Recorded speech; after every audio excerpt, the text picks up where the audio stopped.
draft is 2 days away, and the question looming over the Giants as time winds down is QB or not QB?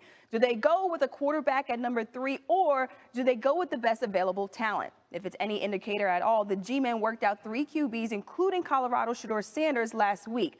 Despite that, it still feels like the decision that's to be made by head coach Brian Daboll and GM Joe Schoen, that they're on 2 different pages. Take a listen. Process has been excellent every year. There's really good communication, and not just with the quarterbacks, with each position. It's okay to disagree. You're not going to be disagreeable.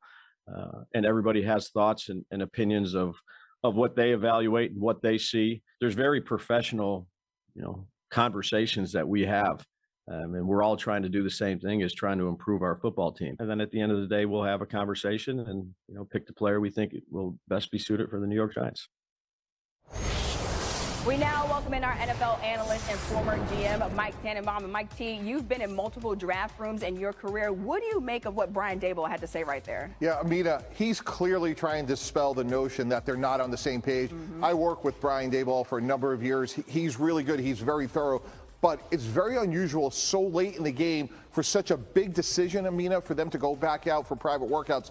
Private workouts are totally part of the plan, but to do it so late in the game when it's such a transformational decision is very unusual. So what would be the ideal draft plan for the Giants night 1? Well, if they could draft Abdul Carter, presumably Travis Hunter goes 2, and they could get the pass rusher from Penn State, that would be ideal. He's a blue chip player, complete difference maker, and then you go back to the bottom of the first round. Ideally, hopefully Shedeur Sanders falls. If he does, trade up for him.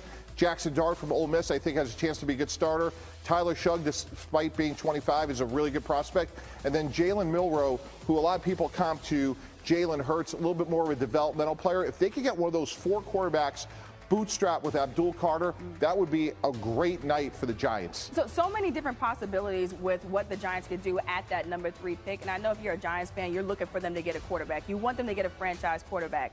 However, obviously you talk about Abdul Carter, one of the best talents being there, also Travis Hunter as well being on the board too. Which way do you go if you are the Giants? Yeah, for those blue chip difference makers, Travis Hunter, Abdul Carter, clearly positionally the 2 best players in the draft.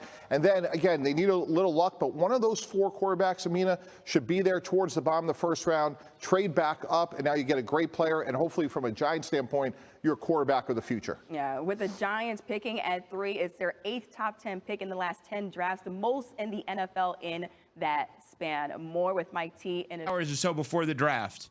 1 through 3/4 could be somewhat chalky, right? It could be potentially Cam Ward 1 to the Titans, Travis Hunter 2 to the Browns, Abdul Carter to the Giants at 3, and then Will Campbell, offensive tackle, LSU, to the Patriots at 4. After that, guys, it feels like chaos. It feels like anything that we have expected to happen should not happen 5 through 10, or will not happen 5 through 10. Like, he said he doesn't believe that Mason Graham, defensive tackle from Jacksonville, is going to from Michigan, is going to Jacksonville. Flat out said that's not happening. Yeah. Question the idea of Ashton Jeanty to the Raiders. Correct. Brought up the Jaguars as a wild card, to which your mind, which I love this idea, is going to, could they take Tyler Warren, the tight end out of Penn State? Yes. Just in, hey, if we have a great quarterback, what do great quarterbacks love? Great tight ends that you can move all over the place, right? Even more than wide receivers at times. Smalls did not mention New Orleans at 9 for a quarterback at all. And played out the hypothetical, which is unlike Adam to do, with CeCe, of the Bears trading up to potentially get Ashton Jeanty. Wow. All right, what other nuggets did I miss from Shefty? Because he gave us a ton just now. No, I think you got it all covered, but that's the one that's spicy for me, Jacksonville at 5. There's a team that's picking inside of the top 5 that has an obvious need on the interior of their defensive line, yet Adam doesn't suspect that they're going to go defensive line. Flat out said they won't. He said they're not going to do it. Or at least with that player. That's the thing that he's most confident about, is that they're not going to take Mason Graham with the 5th overall pick. Which means they are the wild card. Which means they have to do something. Are they going to trade back? Is there somebody that's willing to dance to move up? And Adam said teams don't want to give up their 2nd or 3rd round picks in order to get up, because they view the strength of this draft on day 2, which is what I've heard from some other people around the league. So I guess the question is now, what does Jacksonville do? Would they really consider taking Ted McMillan? That would make it back-to-back receivers in the 1st round. I don't know if that's what they want to do for roster construction. I floated out the idea of Tyler Warren, although it feels rich to take a tight end with the 5th overall pick. There have been 25 tight ends taken in the first round since 2000. That's just the first round. I mean, it's a very small number when you start talking about tight ends taken 1 a year with a top 10 pick. Yeah. Right? You can count them on one hand. So I think Tyler Warren is a top 5 player when it comes to the draft grade, but I feel like the position devalues the prospect in this instance, which is why I would be skeptical of linking him with the Jacksonville Jaguars. But there is an obvious need there. They got to add more pass catchers to bring out the best in Trevor Lawrence. They got a good start last year with adding Brian Thomas Jr. Could I see a world where they go down that road again this year? Absolutely. I just think at number 5, it's going to be rich no matter who they take. Smalls? One of my biggest takeaways outside of the things that you guys already covered was Shedeur Sanders. I asked Adam about the Giants' interest in Shedeur at number 3, and he said as of now, he does not think that they're going Shedeur at number 3. And then if the Saints aren't going to go quarterback, where's the landing spot for Shedeur? How far could he potentially fall?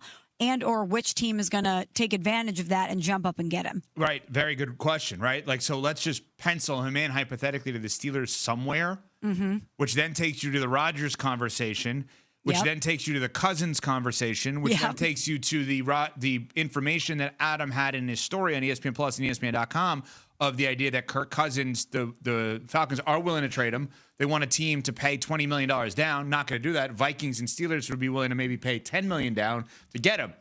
Well, if he's going to get traded potentially this weekend because maybe the Falcons want a late round pick and the Steelers get, in this scenario, Shedeur, the Vikings probably are the leader to get Cousins to come back there, knows the offense, no adjustment, etc. Where does Rodgers end up? There is no spot that's obvious for Rodgers, which, by the way, he may not care because he's got real life stuff to deal with, which we're obviously not going to dive into, but he's decided not to sign until now. In your scenario that you're reacting to, Smalls, that connects the dots between Shedeur, Rodgers, Cousins, and oh, by the way, where does Jaxson Dart end up? Because he didn't have the Saints getting a quarterback. Then the Browns or the Giants or maybe the Saints trade back into the first round late to get a quarterback. But as CC just mentioned, no one wants to give up their second round picks or third round picks. Well, you're going to have to in order to trade back in at some point. This draft, Mel said it to us yesterday. Shefty said it to us today. This draft's going to be wild. We have no idea past probably 3 what's going to happen, or 4 what's going to happen at this point. Whew, I'm out of breath. We have I'm Over It coming up next, but first, Small says this from Capital One. That's right, Evan.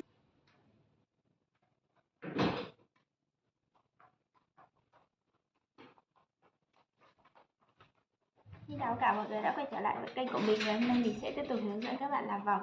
Và hôm nay của mình sẽ có tiêu đề là quả dứa. Mọi người, hôm nay vòng của mình sẽ có tiêu đề là quả thơm. Bây giờ mình bắt đầu làm nha.